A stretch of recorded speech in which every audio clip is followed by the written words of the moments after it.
সম্মানিত দর্শক শ্রোতা, আসসালামু আলাইকুম। আজকের বিষয় হচ্ছে এই সেকেন্ড রিপাবলিক কি প্রতিষ্ঠিত হতে যাচ্ছে, নাকি এই বিপ্লবের যে পার্টি তার মানে একটা ভয়াবহ অবস্থার রূপ নিতে যাচ্ছে, কোন দিকে যাচ্ছে সে বিষয়ে আপনাদের সাথে সংক্ষেপে আলোচনা করছি। দেখেন, আমরা যারা আওয়ামী লীগের দুঃশাসন, বিএনপির দুঃশাসন থেকে মুক্তি চেয়েছিলাম, আমরা যে স্লোগানে থেকে বেরিয়ে এসতেছিলাম যে একজনে খেয়েছে আর একজনে খাওয়ার জন্য অপেক্ষা করছে, সেই প্রত্যাশা, সেই আশা আকাঙ্ক্ষার জন্য আমরা একটা নতুন সম্ভাবনা দেখছিলাম। কিন্তু দুঃখের বিষয়, সেই সম্ভাবনাটা প্রত্যেকটা মানুষের হৃদয়ে প্রশ্নবিদ্ধ হয়ে আছে। প্রত্যেকটা বিশ্লেষক, আলোচক, মানে জ্ঞানী গুণীজন তারা মনে করছে যে দেশে একটা বিশৃঙ্খলার সৃষ্টি হতে যাচ্ছে, দেশের মানুষদেরকে প্রতিপক্ষ করতে যাচ্ছে।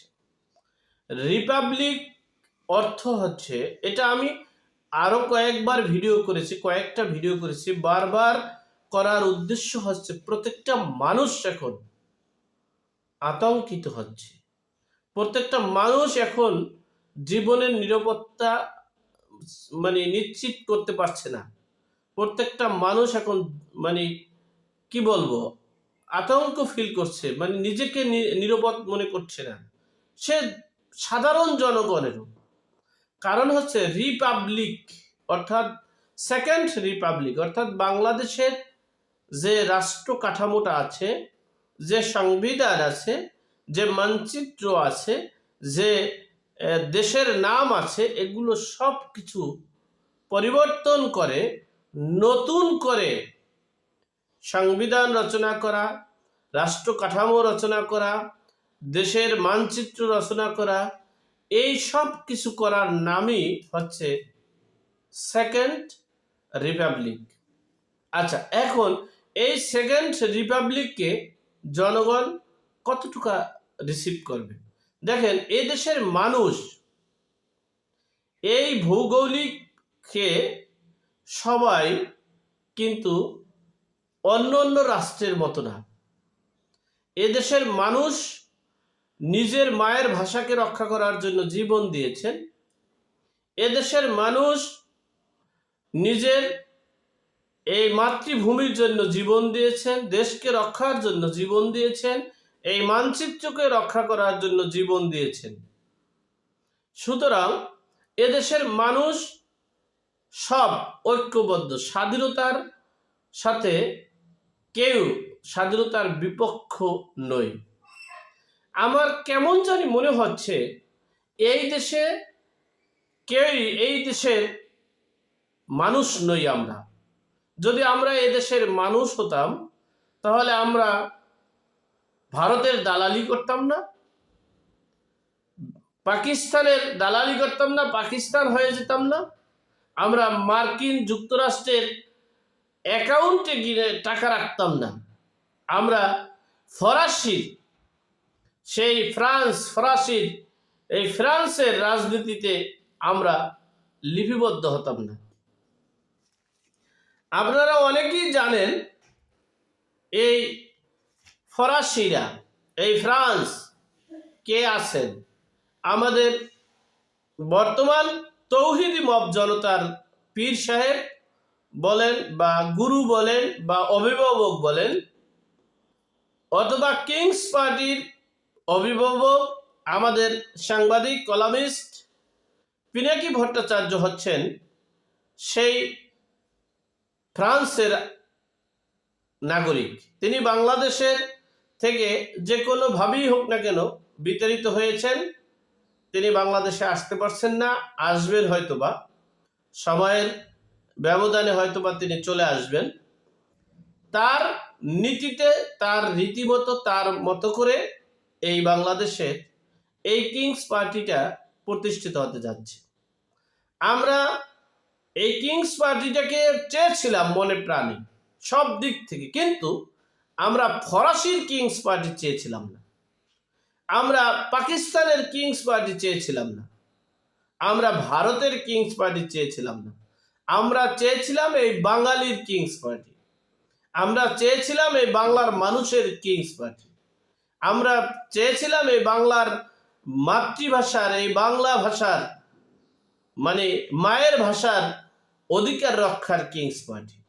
যাই হোক, সেই রিপাবলিকান সেকেন্ড রিপাবলিক কোথার থেকে তারা পেয়েছে এবং কেন পেয়েছে, এই পিনাকি ভট্টাচার্য যে অঞ্চলে থাকেন সেখানে এই সেকেন্ড রিপাবলিকের উত্থান হয়েছিল। 1779 সাল থেকে 1799 সাল পর্যন্ত প্রথম বিপ্লবের প্রথম রিপাবলিকের বিপ্লবী আন্দোলন হয়েছিল। এর আগে ওই ফরাসি রাজকীয় রাজতন্ত্র ছিল, এখানে রাজতন্ত্রকে মানে বাতিল করে প্রথম 1792 সালে প্রথম রিপাবলিকান শুরু হয়েছিল। এই রিপাবলিকানটা 1799 সাল পর্যন্ত ছিল 7 বছর। এরপরে আবার রাজকীয় সেই ফরাসি রাজকীয় বংশীয় রাজকীয়ভাবে আবার সেই দেশ পরিচালিত হয়েছিল 1848 সাল পর্যন্ত। এই 1848 সাল পর আবার সেকেন্ড রিপাবলিকান হয়েছিল। এই সেকেন্ড রিপাবলিকান হয়ে সেটা তো গণতন্ত্র হয়েছে, সুতরাং সেটা ছিল রাজতন্ত্র থেকে গণতন্ত্রের রূপ নিয়েছিল, সেজন্য সেখানে রিপাবলিকান হয়েছে আবার 50 বছর পর পর। মানে এই বিষয়টা বুঝাতে চেয়েছেন এই আমাদের মব তৌহিদ জনতার কিংস পার্টির ছাত্র জনতারা বুঝাতে চেয়েছেন 50 বছর পর পর সেটা হয়। সেখানে ছিল রাজবংশীয় রাজতন্ত্র, সেখান থেকে গণতন্ত্রের দিকে ফিরছে। বাট বাংলাদেশে রাজতন্ত্র নয়, গণতন্ত্র। এখানের মানুষ গণতন্ত্রে বিশ্বাসী করে, গণতন্ত্রকে রক্ষা করার জন্য জীবন দিয়েছে। গণতন্ত্রের জন্য শত মানুষ গণবিপ্লব করেছে। 1990 সালে শহীদ নূর হোসেন দিবস পালন হয় এই বিপ্লবের মাধ্যমে, যেটাকে গণতন্ত্র ফিরিয়ে নিয়েছিল। সুতরাং এখানে রিপাবলিক বলতে এই সেই রাজতন্ত্র এই দেশে, এই বাংলাদেশে হয়নি।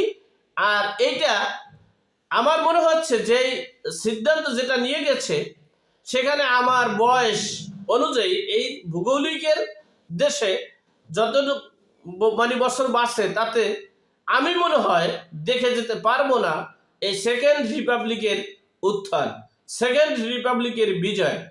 তাহলে আমাকে যদি যতদিন আমি বেঁচে থাকবো ততদিনে কি তাহলে সেকেন্ড রিপাবলিক যদি না হয়ে থাকে, তাহলে কি বিপ্লব কি শেষ হতে যাচ্ছে?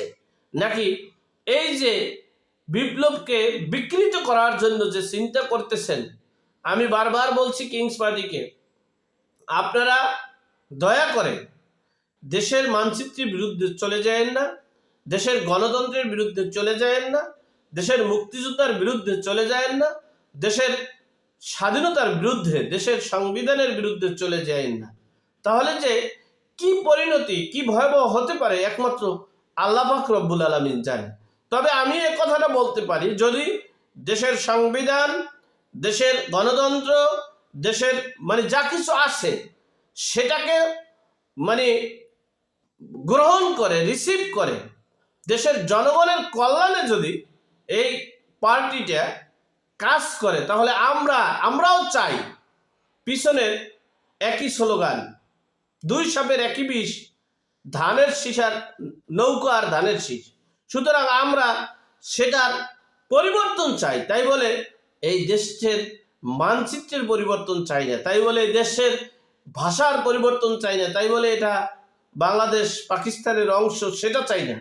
এটা স্বাধীন বাংলাদেশ, আমরা স্বাধীন, আমাদের জন্মভূমি বাংলায়। সুতরাং আমি আবারও বলছি, ছাত্র জনতা, ছাত্র এই নাগরিক উন্নয়ন পার্টি অর্থাৎ নাগরিক পার্টি, এই নাগরিক পার্টিকে বলছি আপনারা একটু বুঝে শুনে আগান। আপনাদের সকলের শুভ কামনা করে আজকের মতো এখানেই শেষ করলাম। ভালো থাকবেন, সুস্থ থাকবেন। আসসালামু আলাইকুম।